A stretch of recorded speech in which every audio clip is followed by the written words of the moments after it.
Today on CityCast DC, what are your bets for the biggest story of 2026? Bridget and I sat down with NBC4's Mark Segraves to debate our choices, from DC politics to the regional economy to Trump's plans for a huge 4th of July.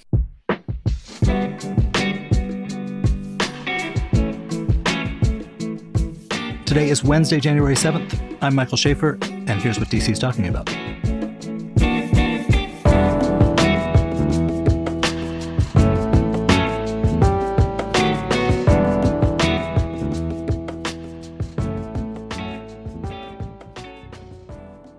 Hey, Mark, welcome back. Hey, thanks for having me, Michael. Hey, Bridget. Hey, Mike, Happy New Year. And to you too, my friend. So it is a new year, and we are looking forward to the news that'll be top of mind for folks in 2026. And I'm curious for both of you, but let's start with Mark, because you actually cover the city for a breaking news outlet. What's top of mind for you? Well, certainly we are in the absolute throes now of crazy season for DC politics. With the election underway, we're just days away from when people will have to pick up the petitions to get signed to get onto the ballot. People are going to jump into their race like the chairman's race. We could be looking in this calendar year, we could be looking at as many as 4 special elections. We know we'll get a new mayor. We know we'll get at least 2 new council members, maybe as many as 5 new council members, maybe a new delegate. This is the most consequential and crazy election season we've ever had since home rule. And let's not forget, ranked choice voting will be at the center of all of this. So fasten your seatbelts. That's what's ahead politically. Also, we're just in the first few days of a new police chief. And how is Jeff Carroll now going to respond after, Chief Smith's fiery exit speech, sermon, whatever you want to call it? So those are going to be the 2 biggest stories, I think, on my radar. I'm curious how you see ranked choice voting playing into all of the election brouhaha we have to look forward to in the next couple of weeks. Well, the first hurdle is going to be the public education. The Board of Elections, campaigns, candidates, council members, media, we have got, 6 months to explain to our constituents, and most importantly, the voters of Washington, D.C., how ranked choice voting works. So that's the first hurdle. And we don't even know what Board of Elections' real game plan is for that. But we all need to do our part in educating people how it works. And then if you want to look at which are the most likely races to really be impacted, you've got Ward 1, where you're going to have probably the most candidates lined up for that seat that we can see so far. Wait, Mark, let me stop you and back up for just a sec, because I want to go through these political races that you think are going to be dramatic this year. So Ward 1, it's sort of the densest center of DC area. It includes U Street, Columbia Heights, Shaw, Mount Pleasant, etc. The incumbent council member has decided not to run again. Who is likely to run, and what kind of issues tend to drive voters in that part down? I'm not going to start listing names because I'll leave names out and then I'll start getting phone calls from everybody that I leave out, right? It's going to be wide open. There have been some people who have been running, it seems like, for a year. I've been getting emails from 1 or 2 candidates forever, even long before Nadeau announced that she was not going to run for re-election. She is endorsing somebody close to her on her staff, and will probably be very helpful in that sense.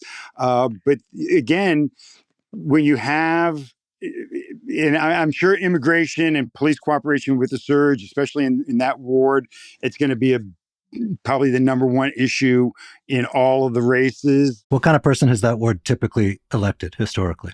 Pretty liberal people, right? If you look over time, but that's how we have, not much different than, the rest of the city. I don't know that it's an outlier in any way from the general population, the overall population of the city. But Brianna Doe certainly has been, a liberal person. Jim Graham, certainly a very, outspoken, really active council member. Everyone who, will remember him.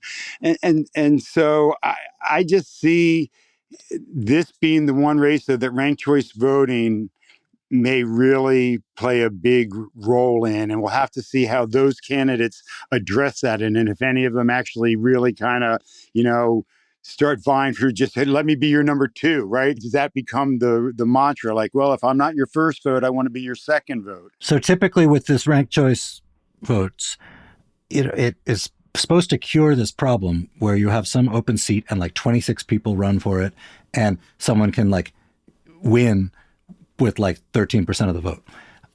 And having to list your second and third and fourth choices and have it be sort of an instant runoff until somebody is over 50%. You anticipate a lot of people in this Ward 1 race. And also there's an at-large race, which historically these are ones that have been real, casting calls with lots and lots of people. That in that case, Anita Bonds, who's a longtime Democratic at-large member, is not running again. And I assume that's going to be another enormous cast of potential candidates. Right. She too will endorse somebody close to her. Anita Bonds, one of the few council members who voted to try to delay ranked choice voting from going into effect. One of the last things she will have done on the council last year. You're also going to have, it looks like, on this June primary, the special election for Kenyon McDuffie's seat that he gave up. So he is running for mayor and he gave up an at-large council seat, but not a Democratic seat.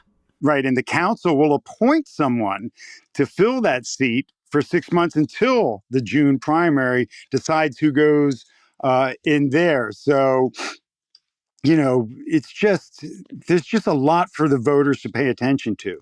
What else are you anticipating when it comes to the mayor's race? Well, if we just have the two candidates, the main primary candidates that we have right now with McDuffie and Janice Lewis George, then ranked choice voting may not play as big a role as it will in some of the council races. Everybody's still wondering if there's another person who's going to jump into that race that we haven't seen or heard from right now. Even Mayor Bowser has mentioned the possibility of Henderson getting into it. She's an at-large independent. She has been very vocal, particularly about ranked choice voting. I think we talked about her the last time I was on, about her efforts to educate people about ranked choice voting. And there have been talks about her either running for the chairman's seat or running in the mayor's race. But she has apparently been telling people that she does not want to give up her seat and her current council seat and run. So if that leaves the mayor's seat to just two, well-known front runners, that again is why we're waiting for, late January, when people can pick up petitions to start getting their names on the ballots. And then we'll have a much more clear picture if, say, Phil Mendelson will have a challenger or not in this race.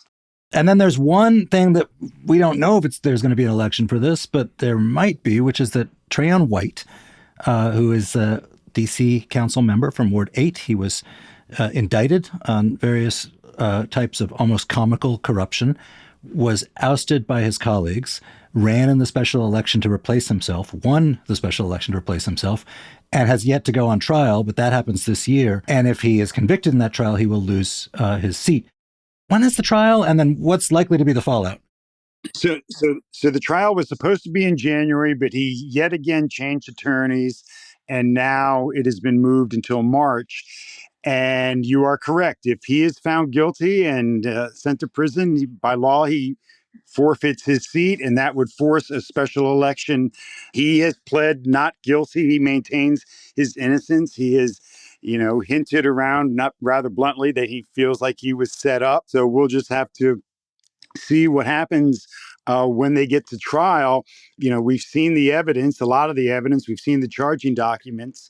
It was Janice Lewis George who was the one who stood up and swore him in after that special election when others declined to swear him in. And then, once back on, the council did not decide to vote him out a second time, realizing they just didn't want to play whack-a-mole with this and let justice take its course, as it were. And yet, you're right, one of the many special elections that DC taxpayers will have to pay for and have to wait for to see how the whole new makeup of the DC Council will look in 2027.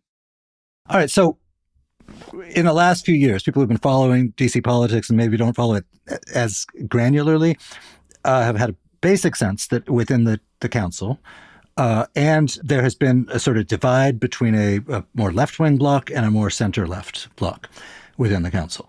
It looks likely if there is the same cast of characters running for mayor that people expect, that it could really break down as a centrist, center-left versus a leftist mayoral election between McDuffie, who is considered more centrist, and Janice Lewis George, who's a member of Democratic Socialists of America. For both the council and the mayor's races, I think one of the big stories of the year is going to be the battle between center and left.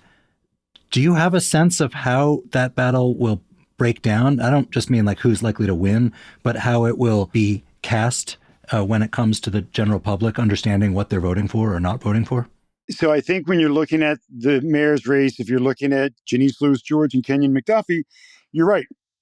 Janice Lewis George, takes that, further left, socialist left stance, particularly when it comes to Trump, immigration enforcement, and coordination and cooperation with the surge. But Kenyon McDuffie will very much be left in that space where will he be seen as the person who defends how Mayor Bowser has played it with President Trump, right? A lot of people don't like the way the mayor has handled the White House, has handled immigration enforcement, has handled the surge.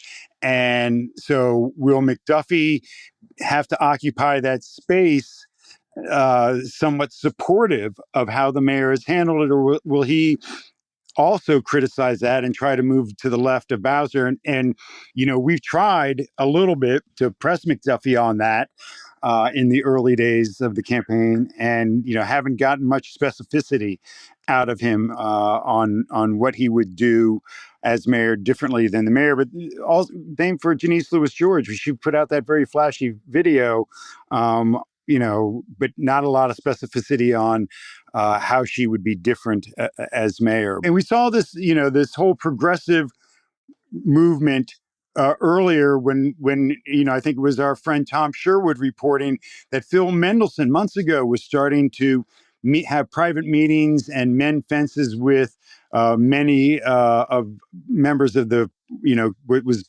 back then being called the progressive wing of the Democratic Party here in DC. So this will very much be an issue. And, one of the first signs we may see is who these council members elect amongst themselves to replace Kenyon McDuffie for 6 months. What independent, because they'll all have to vote on this. The chair will bring somebody forward, but all of the council members will have to vote on who will fill that seat.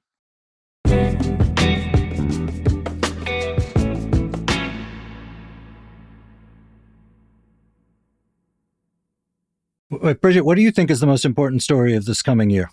Oh, I mean, I think it's a tough one, but for me, in the end of 2025, there were all these reports that were pretty tough about the state of DC's economy. And so I think DC's economy, things like restaurant closures, I think that's really going to be one of the big stories to watch this year. What do you all think about that? Yeah, I think you're so right. We've just been talking about electoral politics, but I really think people's perceptions about the city are so going to frame that. And we've had this dynamic with the DOGE cuts and the other things the Trump administration is talking about shipping huge parts of the federal government to elsewhere, where there's already projections of tens of thousands of job cuts.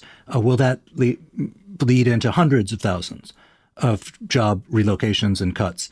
this is the basis of a lot of the city's economy. It's not the only thing, but it is a huge element of the city's economy. I think in New York, one reason people went for Mamdani, beyond his pitch about affordability and so on, is that there was this idea that there's a lot of wealth and the wealth is being poorly distributed and we need to make it more just. But that is premised on the idea that there is wealth to redistribute. And if people's perceptions of DC is, oh, crap, everything's going away. My mortgage will be worth nothing. My house is worth nothing. If that is some people's perception, I think that really affects their willingness to vote for a more redistributive regime. Yeah, Bridget is absolutely correct about the economy and about keeping an eye on it, and about keeping an eye on the CFO's projections for their budgets. This will be one of the last things Mayor Bowser has to do. She's still got one more budget that she'll present to the council, and they're already arguing over the dates of when that will be due and what will happen if that will come in. And we've seen Glenn Lee, the CFO, and Chairman Mendelson both really being very cautious about projections of what the city's budget is going to be like, for just the very reason that Bridget mentions about the overall economy and what kind of revenue that will produce, tax revenue that produces for the city to provide services at a time when they're building, a multi-billion-dollar football stadium at RFK. And restaurants have been complaining about everything, quite frankly, because it's been tough on them. The economy has been very tough on them, and we're going to start seeing that bleed into everything. And it'll be interesting to see, how occupancy rates go in DC. If we start seeing more and more businesses pull out of commercial leases, that's the kind of thing that drip, drip, drip, that just really takes a toll on an already very fragile economy. Hey, listen, just to be clear, I'm not necessarily sure it is all gloom and doom, but I think that people's perceptions, the voters' perceptions about the state of their lives is really going to affect their willingness to go certain places or not go certain places in terms of who they're going to vote for in the election. And I think, for me, I think the biggest story of 2026 will be kind of the same as the biggest story of 2025, which is the Trump factor. That this is a city that is the headquarters of the government, and the person at the head of the government is demanding, has pushed really radical, unprecedented changes. And those are changes that affect how we live here, where we live here. To some extent, they are completely unpredictable because who knows what the next subject of obsession will be. But it kind of bleeds into all factors of Washington life, from cultural life, like what will happen to the Smithsonian museums, these cultural institutions. I wrote this year about how a bunch of corporate sponsors who do a lot of their, like a lot of DC businesses do a lot of their business with the government, were pulling out of sponsoring things like Pride because they were afraid of getting crosswise with the Trump administration. It affects the culture. It affects obviously the governance of the city and its independence. And it affects how many people have jobs and what kind of things they're doing in those jobs. So that is this sort of great wild card factor of life here that is unique to Washington. Oh, you couldn't be more right, especially with an election coming up. Say what you will about Mayor Bowser, she has a working relationship with Donald Trump, probably better than any elected Democrat in the country. Let's see who DC voters elect to be the next mayor, and if that is, and how President Trump reacts to that. I will tell you that, one of the things that I think Jeff Carroll, as the new chief of police, brings to the table is that he is liked by the White House. Whether that's good or bad in your book is up to the residents to decide. But, when the White House looks at Jeff Carroll, he's a guy who has met multiple times at the White House with Stephen Miller. And so that move there by putting him as chief, could placate the Trump administration as far as taking over the police department, depending on how he goes. If a Janice Lewis George gets elected as the mayor and starts really pushing back against the Trump administration, who knows what the Trump effect will be on DC. And then even if he doesn't go after home rule, it doesn't seem like there's anything that is really safe, from the Kennedy Center to golf courses to the police department to the homeless encampments around the city. He's had a tremendous impact already on all of that and more. I cannot overstate the level to which Trump's whims and things that he decided were going to be a priority for him, how much that dictated the work that we've done at CityCast in 2025. And yeah, I would love a reality where in 2026 it's not like that. But as you just said, Mark, I don't know if that's what we're going to get. I mean, none of us knew what to think when he was elected. And we certainly saw somewhat of a blueprint, in Project 2025 of what we would get. But, I remember going through that and searching just for District of Columbia, all the things, and just doing a whole series of reports on what we thought he might do. And while a lot of that has come true, some of the things we just never saw coming. So one of the big Trump priorities that will affect our lives and as Washingtonians this year is this is going to be the epicenter of the 250th anniversary of the country celebrations. He is a showman and he wants to make that a show in his vision of it. I think like we are, insofar as we can be cultural critics, the kind of optics of that are going to be a thing. But for people who live in DC, the practicalities of that will also be a thing. Like there will be parades, events, things that draw or intended to draw lots of visitors here, that close off streets, et cetera.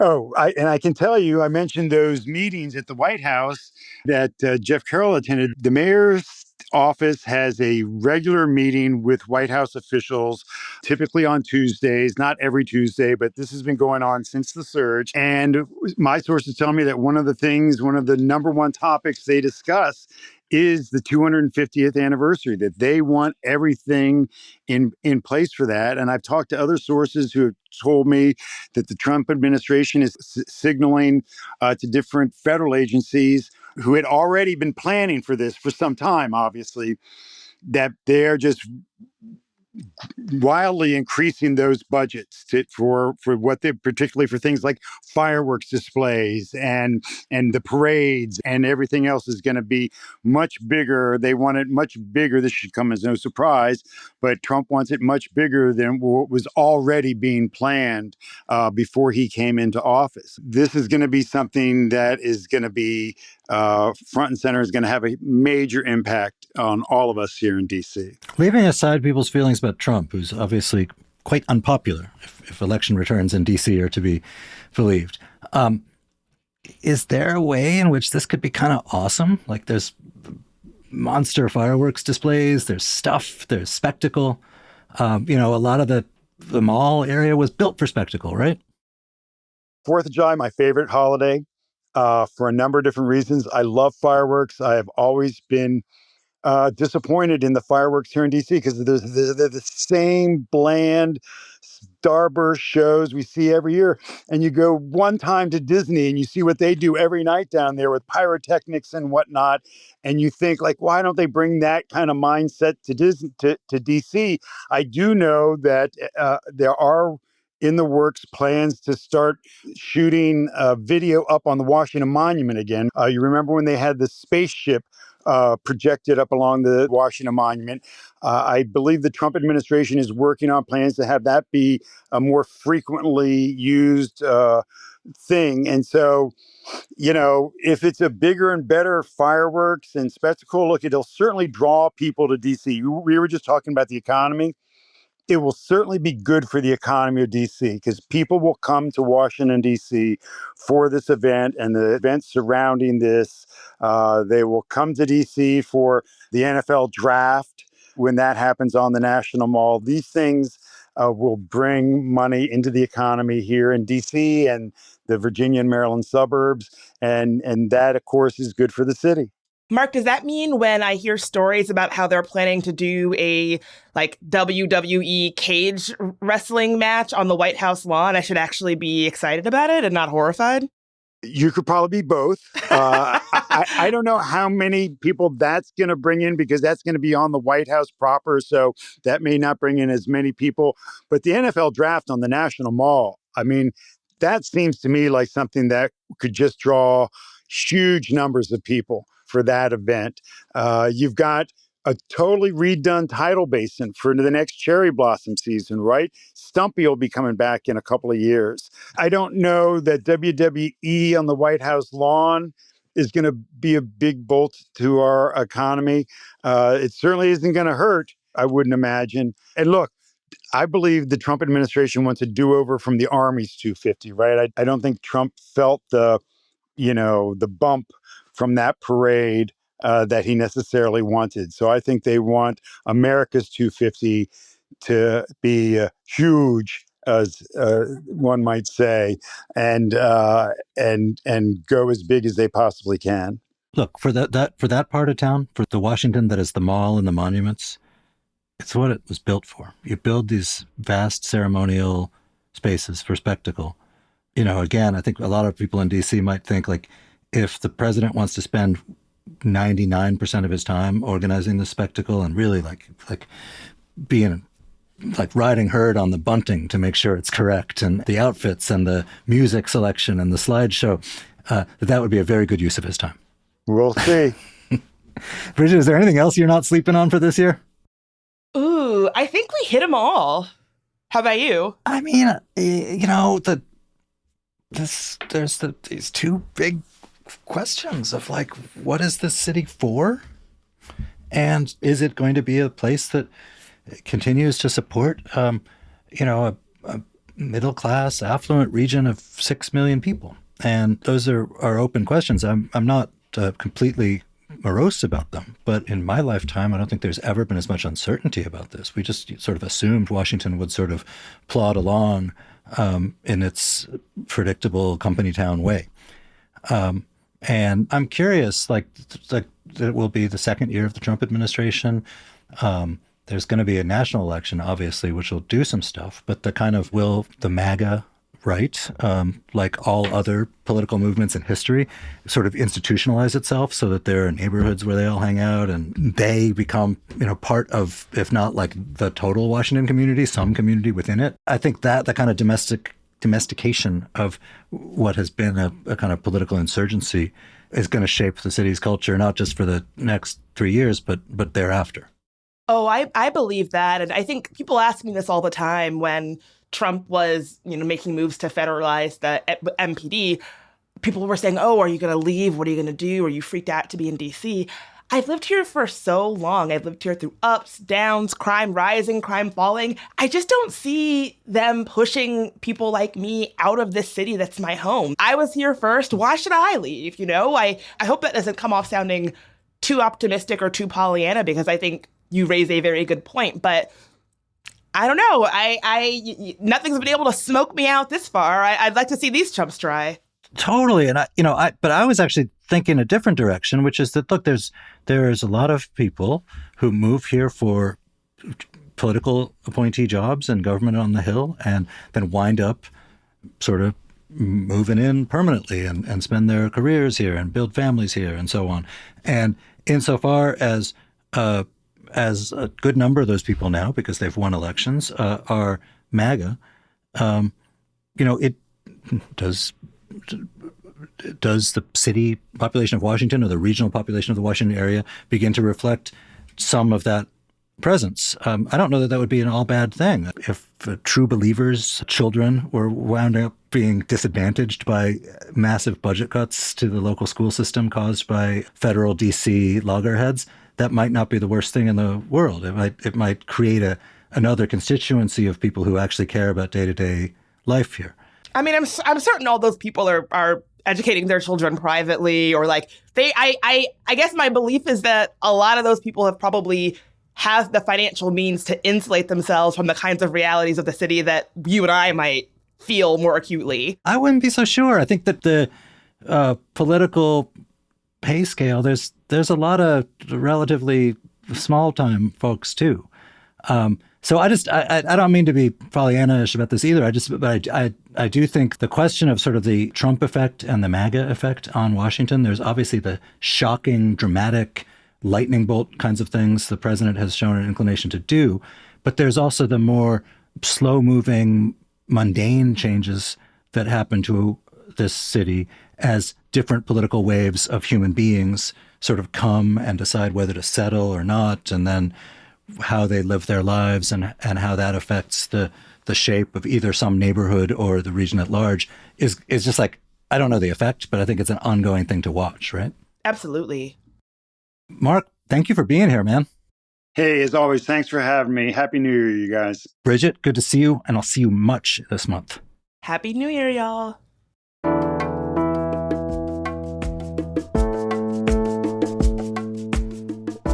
And that's all for today here on CityCast DC. If you enjoyed the show, why not tell a friend, rate the show, leave us a review, and subscribe to our morning newsletter. And consider becoming a CityCast DC neighbor.